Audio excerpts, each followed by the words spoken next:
to make a quick video on a very important topic, which is how to protect and work and take care of your hands and your wrists during your yoga practice so you can have longevity of practice and healthy, happy wrists. So stay with me and we'll go over it step by step. So the first most important thing when you're doing hands down work is to make sure that your hands are aligned properly. So what you want to do is you want to look at your index fingers. First of all, you make sure that your hands are shoulder distance apart, not more, not less. And this instruction is applying to poses like plank, downward dog, chaturanga, full arm balance, actually pretty much any arm balance with a couple exceptions. So I'm going to just do a dog pose. So the first thing I want to point out is that my index fingers need to be forming parallel lines. Actually, that's not the first thing. The first thing I want to find out is, are my hands in line with each other? Meaning one hand's not slightly forward, one hand's not slightly back. My hands are in perfect alignment with each other. The second thing is my index fingers are my guide wires. And those guide wires are going to be forming parallel lines. So make sure your index fingers are parallel. Now notice my fingers are spread. You don't want to spread it too wide nor have them together. There's certain applications that you might work that way, and that's something that I'll get to by and by. But for now, the fingers are basically spread, but not spread so much that they're in a strain. Okay? The other thing that's very important that creates your foundation in your arms down poses is the index finger knuckle. The index finger knuckle is right here. It's the carpal bone at the base of the index finger. And you want that to press. Now you're going to notice, and this is the most common thing in the world, I've seen it in my classes, as soon as you get into downward dog, that index knuckle starts going light. It starts coming up like that. You want to avoid that. You want to keep that pressing down. Okay? Keep that index knuckle pressing down. And as you press that down, the inner shoulder,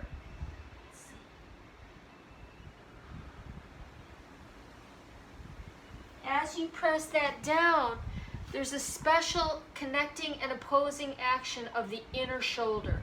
You need to pull that back. Okay, see, these two areas need to communicate to each other, and that will create an integration through your hands and your shoulders.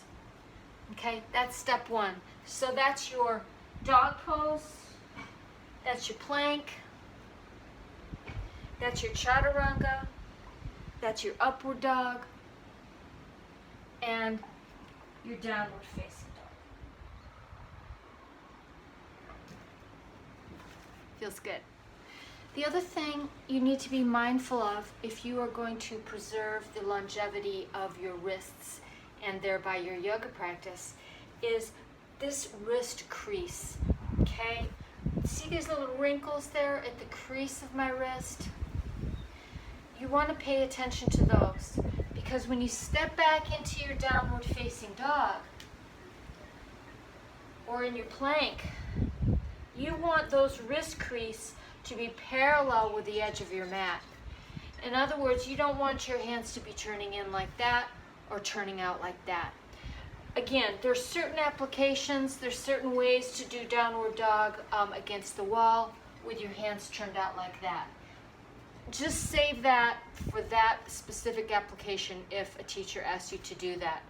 For all practical purposes, when you're working on the floor without a wall, you want the index fingers parallel. You want the wrist crease parallel with the front edge of your mat. Okay? And this is why it's important if you're working on a wooden floor that has, planks of wood. Have your mat, I know yoga teachers say this. It is true though. It affects your mind. You want the edge of your mat symmetrical with the wood plank. And then you want to have your wrist crease parallel to that. And that's going to help to preserve your wrist because you're going to be giving it a symmetrical and solid foundation. Just like any building. The second tip that I want to point out is when you're doing arm balancing postures that are taking all of your weight, such as full arm balance or Bakasana, Titibasana, any of those poses. This is a little cheat. It's not actually a cheat, it's just a way to work your wrists and hands so you survive all the weight of your body. So what you're going to do is you're going to place your hands just like I described before, parallel, but once all the weight is on your hands, you're going to claw the floor. You're going to turn the tips of your fingers into claws. So I'm going to go up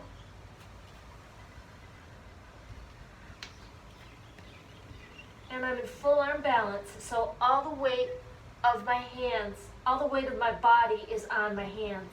So to disperse or spread or shunt that extra pressure from bearing down right on my wrist crease, I'm going to claw the floor, just like that. So that means that your knuckles actually will come up a little bit. And what that's going to do is going to spread. It's going to give you like a mega claw. And that claw is going to hold your weight. That'll keep it out of here. Okay? So this is just a quickie. I hope that's helpful. And in the next video, I'm going to explain how to rehab your wrists if you've already hurt them through your practice. And you just can't stop practicing, and so your wrists aren't getting any better. But that's in another video. Thank you so much for watching. Namaste.